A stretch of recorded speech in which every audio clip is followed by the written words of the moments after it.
ஊழல் தான் எங்கே பார்த்தாலும் ஊழல் ஜாதி ரீதியாக பார்த்திங்கன்னா எங்கே பார்த்தாலும் அடிமைத்தனம் இதுதான் வந்து இங்கே நிறைய இருக்குது. ஸோ இதை ஃபஸ்ட்டு ஒழிச்சாலே நம்ம வந்து எல்லா மக்களையும் கவர் பண்ணிடலாம்.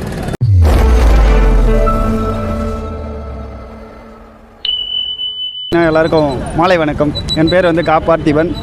நான் இங்கே ராணிப்பேட் தொகுதியில் இருக்கேன். இப்போ இங்கே என்ன மாற்றங்கள் பார்த்தோன்னா ஃபஸ்ட்டு ஊழல் தான் எங்கே பார்த்தாலும் ஊழல் ஜாதி ரீதியாக பார்த்திங்கன்னா எங்கே பார்த்தாலும் அடிமைத்தனம் இதுதான் வந்து இங்கே நிறைய இருக்குது. ஸோ இதை ஃபஸ்ட்டு ஒழிச்சாலே நம்ம வந்து எல்லா மக்களையும் கவர் பண்ணிடலாம்.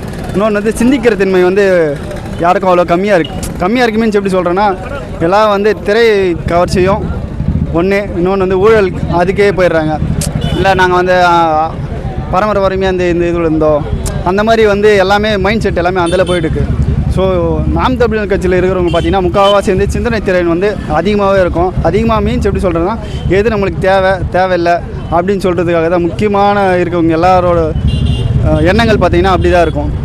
ஸோ அதனால தான் எனக்கும் இந்த நாம் தமிழர் கட்சி ரொம்ப பிடிக்கும்.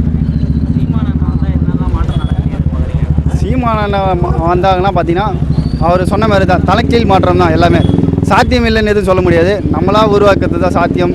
அந்த மாதிரி சொல்லிட்டு எத்தவனே எல்லாமே பண்ண முடியாது. அவர் வாய்ப்பு கொடுத்தாலும் கொஞ்சம் கொஞ்சமாக பண்ண முடியும்.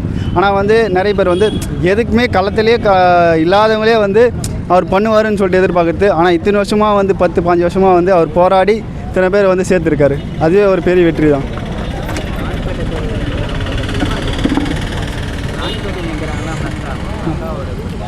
அந்த அக்கா உண்மையாகவே வந்து ஒரு பெண்ணுன்றதுல அவங்களுக்கு எல்லாருக்கும் ஒரு பெருமை. தாரிகா சல்மான் அவங்க ஒரு பெண்ணுன்றதுல ஒரு பெருமை. ஏன் அப்படி சொல்கிறேன்னு பார்த்தீங்கன்னா அவ்வளோ தைரியம், அவ்வளோ வந்து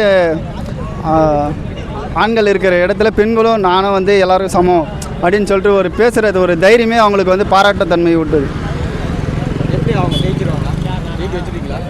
எங்களால் முடிஞ்ச முயற்சியை நான் கண்டிப்பாக கொடுப்போம். பட் ஜெயிக்கிறது வந்து மக்கள்கிட்ட தான் இருக்குது. ஏன்னா வந்து அதுதான் சிந்திக்கிற தன்மை வந்து மக்களுக்கு இருந்துச்சுன்னா அது கண்டிப்பாக வெற்றி பெறலாம். அதுக்கான வழிமுறைகள் கண்டிப்பாக வந்து எல்லாமே வந்து கொண்டு போய் சேர்த்து தான் இருக்கும் மக்கள்கிட்ட. எங்களால் முடிந்த 100% முயற்சியும் வந்து மக்கள்கிட்ட போய் கொண்டு சேர்த்துன்னு தான் இருக்கும். நம்ம இப்போ இருக்கிறது பார்த்திங்கன்னா முழுமையாக பார்த்தா சமூக வலைத்தளங்கள் மூலிமா தான் எல்லாருமே ஃபஸ்ட்டு கொண்டு போகணும். போய் நாங்கள் ஒரு ஓட்டு கேட்குறோம் இவங்களுக்கு ஓட்டு போடுன்னு சொல்கிறேன்னா பார்த்திங்கன்னா பெரிய வயசானவங்களே வந்து என்ன சொல்கிறாங்கன்னா இல்லை நான் ஆல்ரெடி வந்து இந்த கட்சி தான் அந்த கட்சி தான் அப்படின்னு வெளிப்படையாக சொல்கிறாங்க தவிர அவங்களுக்கு சிந்திக்கிற தன்மையே கிடையாது. அவங்க வந்து மாற்றம் இருக்குது. பட் வந்து அவங்களுக்கு இன்னும் வந்து ஆழ்ந்து சிந்தித்தா அவங்க வந்து 2 பேர் அந்த போடுவாங்க. அவங்க வந்து அந்த சிந்திச்சாலே போதும், அவங்க வந்து 4 பேர் வந்து 40 பேர் ஆக்கிடுவாங்க. அப்படி அப்படியே ஸ்ப்ரெட் ஆகிட்டே போயிருக்கும். அக்கா கூட வந்து எல்லாத்துக்குமே எக்ஸாம்பிள் எப்படின்னா அவங்களுக்கு ஓட்டு எப்படி மக்களுக்கு புரிய வச்சு சொல்கிறது. ஸோ அந்த மாதிரி விஷயம் மக்களுக்காகலாம் பேசுறது.